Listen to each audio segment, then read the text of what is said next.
Bonjour Michel Onfray, philosophe. Vous publiez Le Temps de l'étoile polaire, votre journal hédoniste chez Robert Laffont.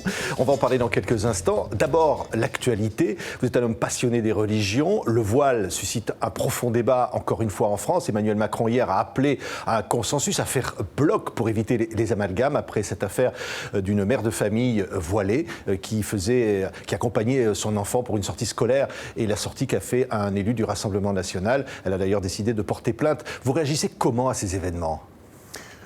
Je pense qu'Emmanuel Macron a tort d'imaginer que le problème c'est l'amalgame.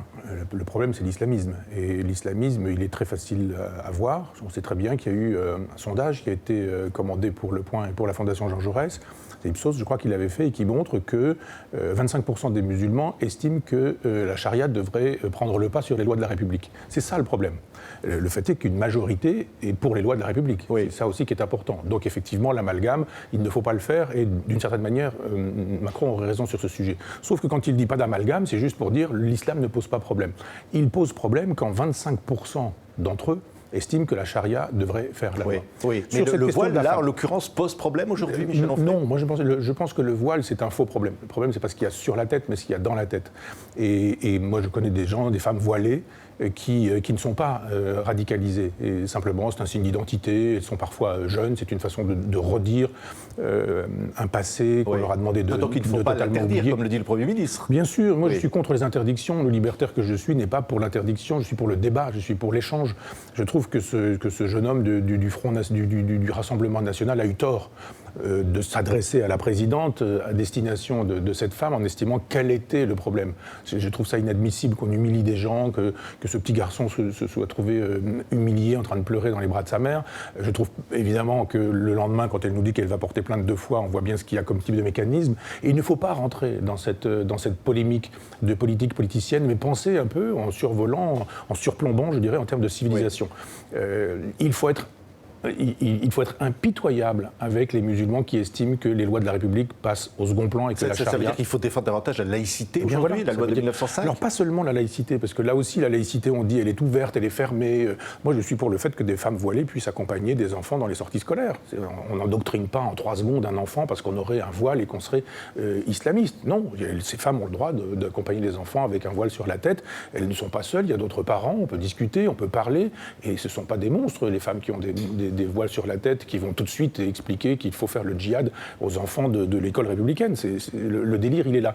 Mais le délire, il est aussi dans le fait qu'on ne soit pas capable de dire, sur les 25% qui estiment que la charia doit faire la loi et non pas la République, alors là, il faut être impitoyable. Ça veut dire qu'il faut fermer des mosquées salafistes, ça veut dire qu'il faut vraiment expulser des imams qui prêchent le djihad ou qui prêchent de la tolérance, ça veut dire qu'on ne doit pas tolérer dans les services secrets quelqu'un qui aura fait savoir que l'attentat de Charlie Hebdo, c'était une bonne chose. Enfin, toute chose qui montre que... Faites référence évidemment à l'attentat récent à la préfecture de Paris. C'est-à-dire, on ne peut pas faire semblant de dire pas d'amalgame, d'accord, ne faisons pas d'amalgame, mais à ce moment-là, quand on aura expliqué ce que sont les choses, dire il y a une partie dangereuse minoritaire, 25%, et une partie majoritaire qui, elle, ne l'est pas, concentrons les efforts sur la question des minoritaires qui sont, eux, dangereux, faisant de telle sorte que les lois de la République passent la loi. Et aussi l'islamophobie, aujourd'hui, elle est ressentie par beaucoup de musulmans.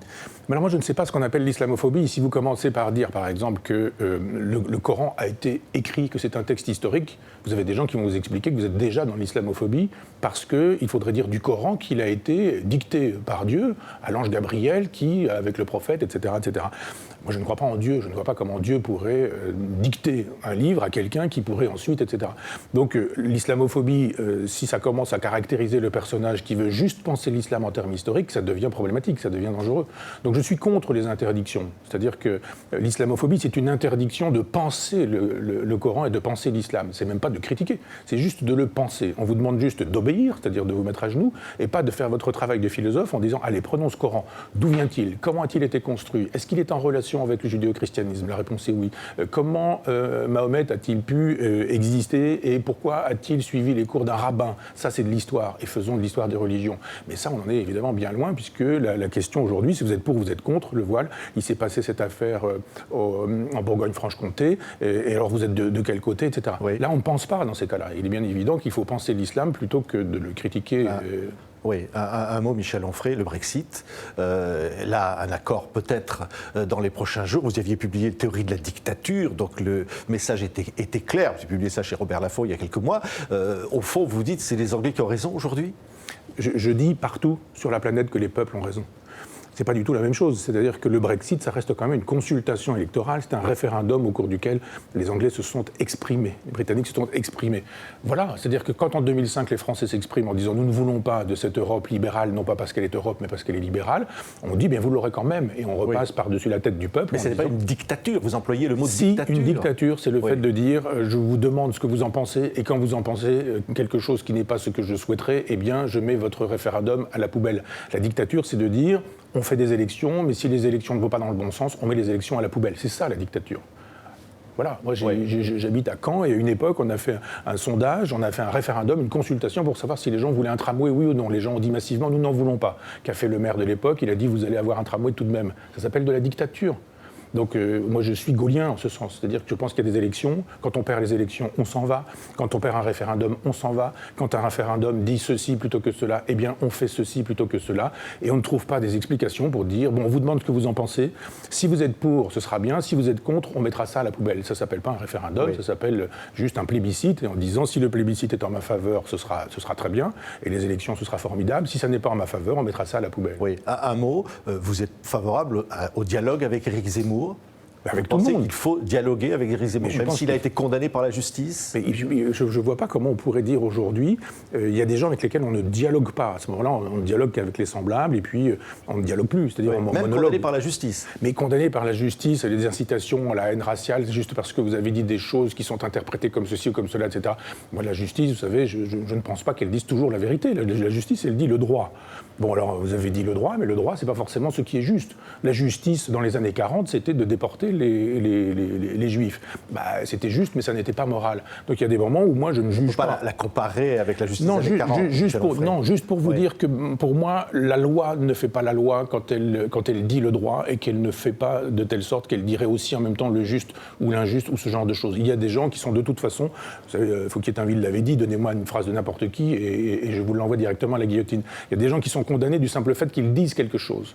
Il y a des choses assez étonnantes. Zemmour dit quelque chose, c'est tout de suite de l'incitation à la haine raciale. Mohamed Sifawi, qui a écrit un livre contre Éric Zemmour, dit exactement la même chose, mais on trouve que c'est formidable, parce que voilà un musulman qui, lui, est vigilant sur ce genre de choses. Je dis, mais arrêtez de juger à la tête du client. Il y a des justices qui sont des justices de classe.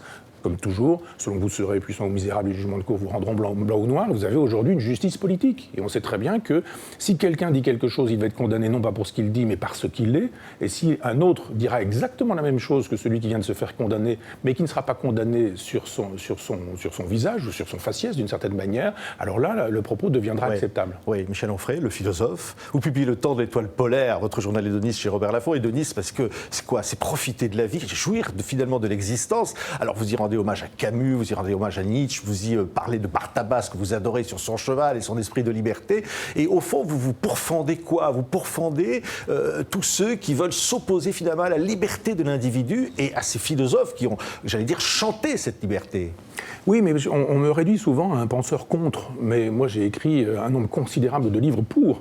Je viens de faire un livre qui s'appelle La danse des simulacres, qui rassemble 18 de mes livres, qui sont tous 18 livres pour des peintres ou des artistes, etc. Ça, on n'en parle pas. Oui. Si on peut parler du Crocodile d'Aristote, autre bouquin, un livre où vous racontez la philosophie à travers la peinture. Voilà.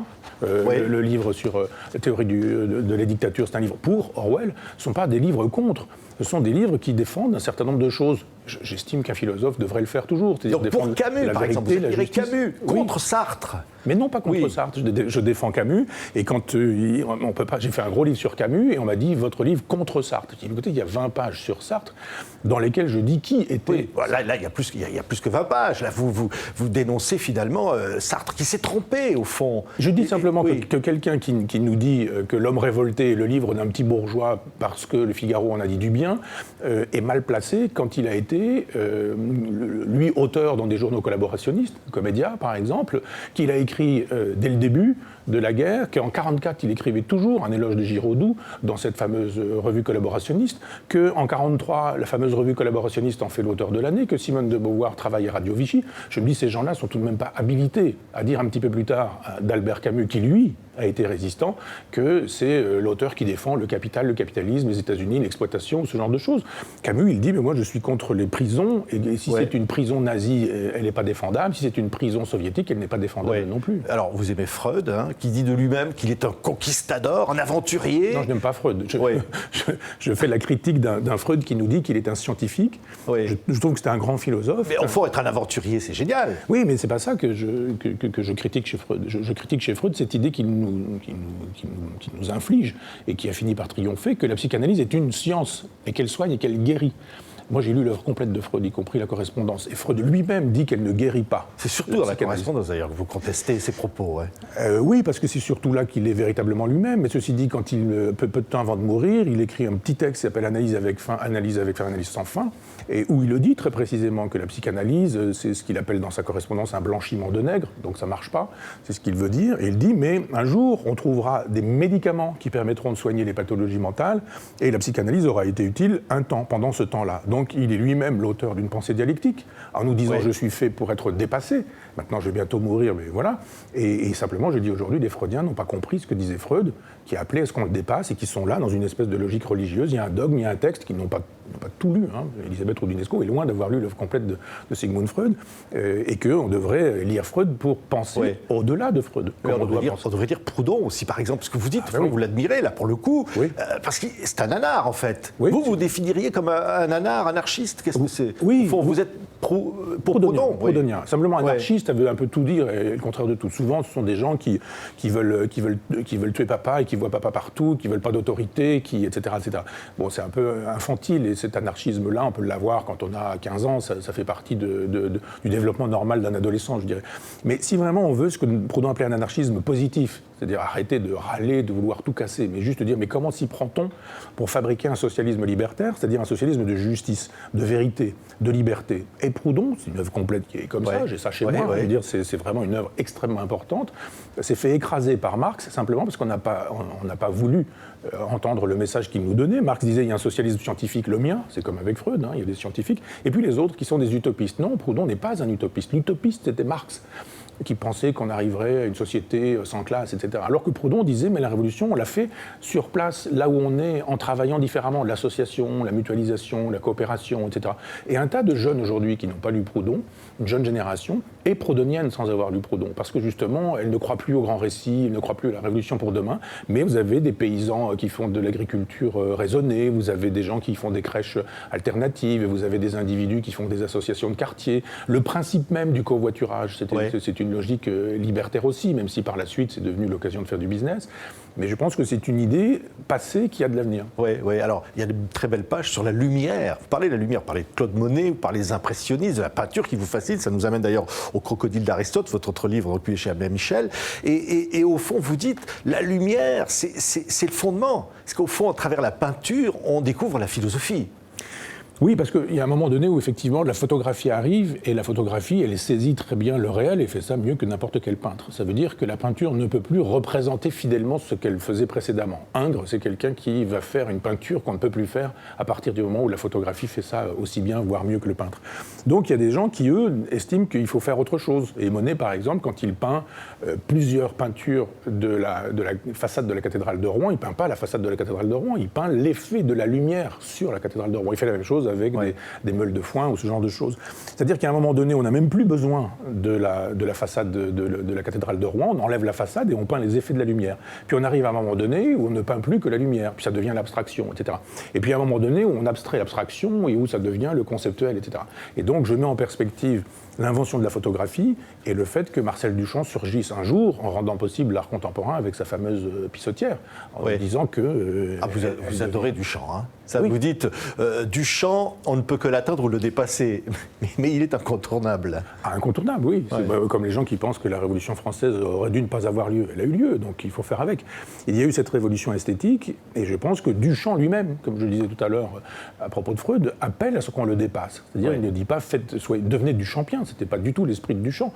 Duchamp, il dit dans l'esprit qui a été le mien, c'est-à-dire détruire ce qui a lieu pour produire quelque chose de neuf, faites le nécessaire. Simplement, vous avez des Duchampiens qui aujourd'hui, ça fait un siècle, le premier ready-made de 1917, eh bien, un siècle après, sont toujours en train de penser qu'en faisant la même chose que quelqu'un il y a un siècle, ils sont des gens d'avant-garde. Non, ils sont des gens d'arrière-garde. C'est fascinant, par exemple, ce tableau de Rembrandt, je trouve ça extraordinaire, dont le titre ne correspond pas au sujet du tableau, et dont pendant des centaines d'années, on a discuté finalement du titre.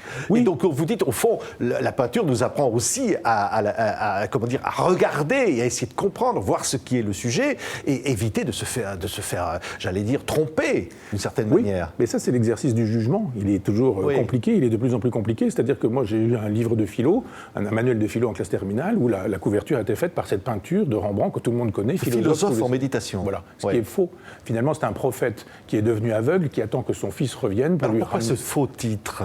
Parce que simplement on l'avait oublié, il a fallu des attributions. C'est-à-dire il n'y a pas un endroit... Et donc, tout le monde continue de discuter sur ce titre. Croire que le tableau est un philosophe en méditation, ben oui, parce qu'on l'a dit, point à la ligne. Sauf qu'il faut des historiens de l'art, des experts, qui eux fassent un travail en disant mais non, pas du tout, c'est tel prophète qui renvoie à l'Ancien Testament, qui peint très précisément telle phrase. Et donc ce personnage qu'on voit un peu abîmé comme ça dans la réflexion, dans la méditation, pas du tout, c'est un aveugle.